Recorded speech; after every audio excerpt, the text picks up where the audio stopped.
première année, traitement de données et pourcentage. Alors, je vais vous expliquer comment trouver des pourcentages. Ici, nous allons commencer avec 5% de 60. 5% par rapport à 100, eh bien, c'est divisé par 20. Donc, je vais faire 60 divisé par 20, ce qui donne 3. Ensuite, 10% de 60. 10% par rapport à 60, c'est divisé par 10. Donc, je vais faire 60 divisé par 10, ce qui donne donc 6. 20% de 60, 20% par rapport à 100, eh bien c'est divisé par 5. Donc 60 divisé par 5, 12. 25% de 60, 25% par rapport à 100, c'est divisé par 4. Donc 60 divisé par 4, ça fait 15.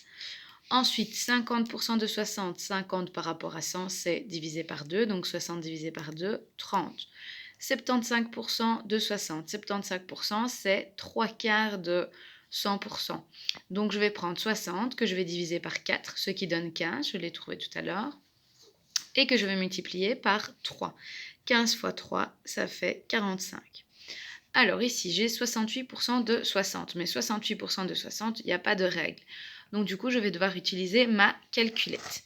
Alors, pour calculer 68% de 60, eh bien, je vais calculer 68 fois 60, ce qui va donner 4080, que je vais diviser par 100.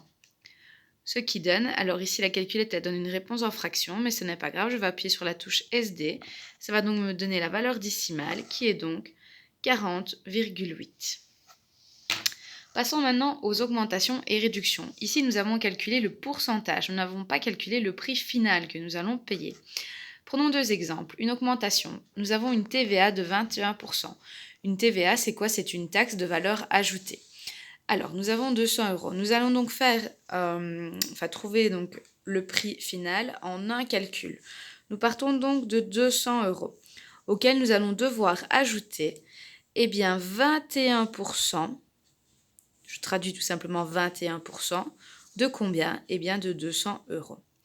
Alors, je vais donc recopier le 200 euros. Je vais calculer avec ma calculette 21% de 200 euros en faisant 21 fois 200 divisé par 100, ce qui me donne 42.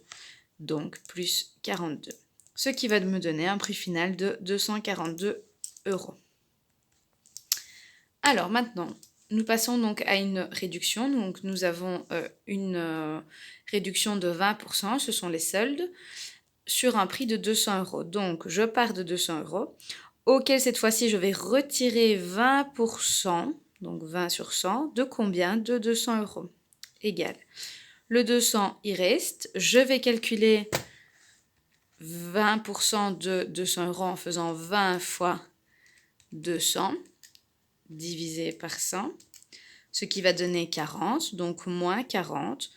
Et 200 moins 40, eh bien ça fait 160 euros.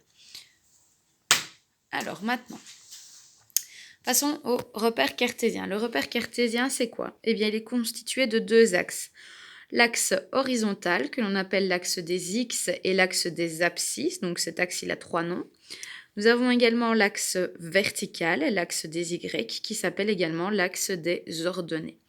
Dans ce repère cartésien, on peut placer des points. Ici, vous avez le point A et là-bas, vous avez le point B. Et vous avez donc des graduations. Premier réflexe quand vous avez un repère cartésien, eh bien, c'est de graduer votre repère. 2, 3, 4, 5, 6, 7. Là-bas, 2, 3, 4, 5. Alors, ici, on va aller dans les nombres négatifs. Donc, moins 1, moins 2, moins 3, moins 4, moins 5. Idem ici, moins 1, moins 2, moins 3, moins 4, moins 5 et moins 6. Alors, je vais vous demander donc de me trouver les coordonnées du point A et les coordonnées du point B. Attention, pour donner les coordonnées d'un point, il faut toujours respecter l'ordre qui est le suivant, c'est-à-dire d'abord le X et puis le Y, comme dans l'alphabet. Alors, ici, je vais donc noter mes coordonnées dans des parenthèses séparées d'un point-virgule. Je vais d'abord regarder quelle est l'abscisse. Donc, l'abscisse est sur l'axe des X. Ici, mon point A est en 2. Et au niveau de l'ordonnée, eh bien, il est en 3. Donc, ici, j'ai le point A de coordonnées 2, 3. Je vais donc maintenant chercher les coordonnées du point B, que je vais donc placer entre parenthèses séparées par un point-virgule. Alors, l'abscisse, c'est moins 4 et l'ordonnée, c'est moins 2. Ensuite, dans ce chapitre, nous avons également vu différents types de graphiques. Nous avons vu le diagramme circulaire, le diagramme en bâton et le graphique évolutif. Vous allez voir que chaque graphique a une utilité. Je vais donc maintenant vous montrer deux petites vidéos pour vous expliquer comment construire un diagramme circulaire et un diagramme en bâton. Attention, je tiens à préciser que ces vidéos proviennent de l'Actimate à l'infini, version 2019.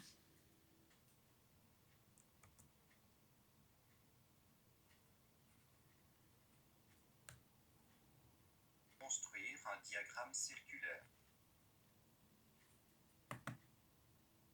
Le diagramme circulaire est utilisé pour représenter des données dont on connaît la répartition par rapport à un tout. Le cercle est partagé en secteurs dont les amplitudes sont proportionnelles aux données à représenter. Pour construire le diagramme de la répartition des 50 albums de bande dessinée de Pierre, calcule le pourcentage que représente chaque valeur, nombre d'albums, par rapport au total des albums, et transforme le nombre décimal en pourcent. Calcule l'amplitude du secteur angulaire qui représente chaque valeur en multipliant chaque pourcentage par 3,6. Arrondis l'amplitude des angles afin que le total soit de 360 degrés. Détermine la légende de ton diagramme par le choix des couleurs. Indique le titre de ton diagramme. Trace un cercle.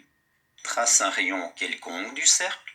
Représente un secteur angulaire dont le sommet est le centre du cercle. L'amplitude est la première valeur de la colonne degrés arrondis du tableau.